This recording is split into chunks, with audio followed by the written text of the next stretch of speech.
Voilà, chers frères et sœurs, je suis très heureux de vous retrouver pour ce message de la semaine, de cette dernière semaine avant la Semaine Sainte. Et ce message, qui est plutôt une parole de Jésus qui me travaille fortement. Et j'ai l'impression que c'est cette parole que Jésus m'adresse, mais adresse à toute notre humanité, adresse à chacun d'entre nous. C'est une parole toute simple, c'est « sors, sors ». Vous avez bien compris, sors. Alors vous allez vous dire, ça y est, le curé, ça lui tape sur le système, le confinement. Il en rêve la nuit de sortir, d'aller se promener, voilà. Alors c'est vrai aussi que, comme vous tous, j'aspire à la fin de cette période que nous traversons. Mais cette parole, c'est cette parole que Jésus a adressée à Lazare. C'était l'évangile de dimanche dernier. Lazare sort, Lazare vient dehors. Alors je vous relis juste le passage. C'est au moment de cette fameuse résurrection de Lazare. Jésus dit et crie, non seulement il le dit, mais il crie d'une voix forte, « Lazare, sors !» Et le mort sortit, les pieds et les mains liés de bandelettes, et son visage était enveloppé d'un suaire. Jésus leur dit, « Déliez-le et laissez-le aller. » Donc Jésus crie à Lazare, cette parole, « Sors, viens dehors !» Je ne sais pas si vous avez déjà vu la tombe de Lazare. On peut la voir quand on va en Terre Sainte, à Béthanie, pas loin de Jérusalem. Donc là, je suis à côté d'un olivier qui nous rappelle la Terre Sainte. Et quand moi j'ai été là-bas, j'ai été très marqué par ce lieu. Parce qu'en fait, il ne faut pas s'imaginer une tombe comme chez nous. Hein. C'était des tombes, des grottes en fait, creusées dans le roc, dans le calcaire, et qui s'enfonçaient très profondément. Il y a au moins, je ne sais pas combien de marches, 20 mètres ou 30 mètres de marches très étroites pour remonter.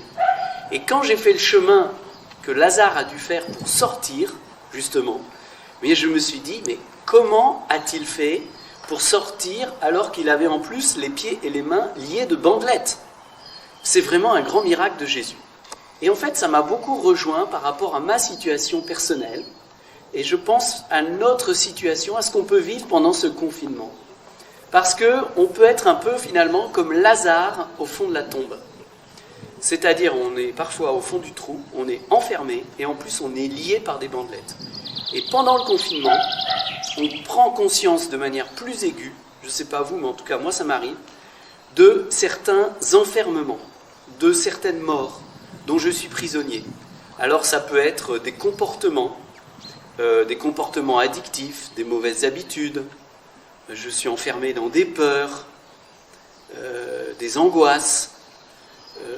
Voilà, je n'arrive pas à parler calmement à mon époux, mon épouse, mes enfants. Je me mets facilement en colère. Voilà. Je ne suis pas maître de moi-même, je suis lié, je suis prisonnier, je suis enfermé. Et Jésus nous dit à chacun d'entre nous, sors. Alors, on a compris, il ne s'agit pas de sortir de chez soi, puisqu'on est invité à rester chez soi. Mais c'est à faire des sorties intérieures, si vous voulez, des libérations intérieures. Comment sortir de certaines ornières dans nos vies? Je crois que c'est le temps favorable. Alors pour cela, je voudrais juste en 2 minutes analyser comment ça s'est passé pour Lazare. Je me suis dit, voilà, je vais essayer de voir comment ça s'est passé pour lui, pour que moi-même je puisse le mettre en pratique, et que chacun d'entre nous on puisse le vivre. Première chose, il faut prendre conscience de la situation. C'est-à-dire, Lazare prend conscience qu'il est en fait au fond du trou, qu'il est enfermé. Que peut-être il a l'air vivant extérieurement, mais intérieurement, il y a quelque chose qui le rend prisonnier. Il se dit, oulala, il fait tout noir ici, c'est sombre. Ce comportement, cette habitude que j'ai ne va pas. C'est une habitude de mort. Je suis prisonnier de cela. Prise de conscience, première chose. Deuxième chose, je me dis, Lazare a dû entendre la voix de Jésus, puisqu'on nous dit dans l'Évangile qu'il a crié d'une voix forte, en grec, mégaphone. Ça vous dit quelque chose? Mégaphone, voilà. Donc Jésus a crié d'une voix forte, Lazare, sors. Pourquoi d'une voix si forte? Parce qu'il fallait que Lazare entende. Et nous-mêmes, en ce temps, on est invités à entendre la parole de Jésus qui nous crie, à chacun d'entre nous, sors. Jean-Baptiste sort, Pierre-Emmanuel sort, Sœur Marie sort, François sort. Donc Lazare a dû entendre. D'abord prendre conscience qu'il est enfermé, qu'il est mort, comportement de mort. Deuxième chose, entendre la parole de Jésus. Troisième chose, j'allais dire, se décider, obéir, répondre à cette parole. Il aurait pu dire, ouais, mais moi je suis comme ça, de toute façon je ne peux pas bouger, Jésus, t'es gentil, mais c'est même pas possible ce que tu me demandes, j'y arriverai jamais, c'est impossible. T'as vu ce tombeau, les marches à remonter, impossible. Moi, ça fait 30 ans que je suis comme ça, c'est pas aujourd'hui que je vais changer. On pourrait dire, c'est pas aujourd'hui que je vais sortir de ce comportement, j'ai toujours été comme ça, c'est mon tempérament, il faut me prendre, c'est à prendre ou à laisser.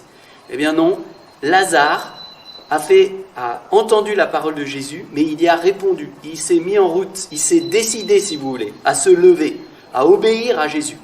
Peut-être il a eu l'impression, mais j'y arriverai jamais, c'est impossible, mais puisque Jésus, tu m'appelles, ok, je vais obéir, je me mets en route, par la foi, Seigneur, j'obéis à ta parole qui me dit de sortir de cette peur, de cette angoisse, de cette colère, de mon égoïsme, de mon orgueil, que sais-je, de ma suffisance, de ce comportement inapproprié.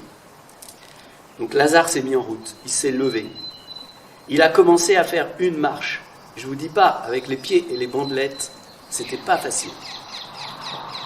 Donc il a fallu, quatrième attitude, qu'il persévère. Parce que c'est sûr, le premier coup, il a peut-être essayé de monter sa jambe et il est arrivé à peine.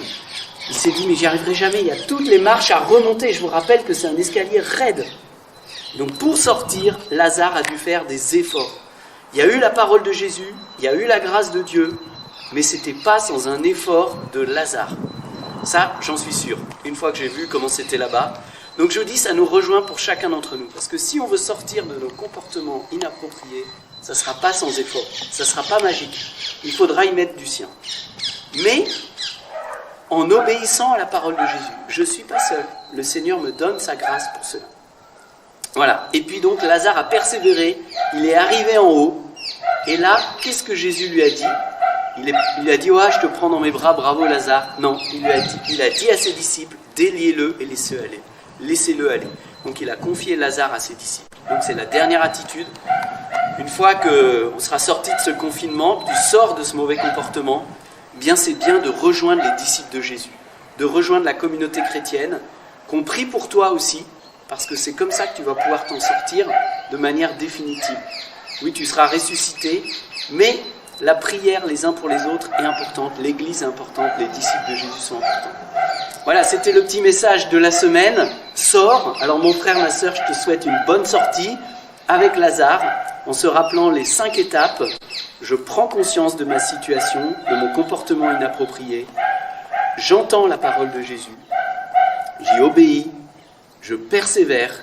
Et je rejoins les disciples à la fin. Bonne semaine à tous et à très bientôt.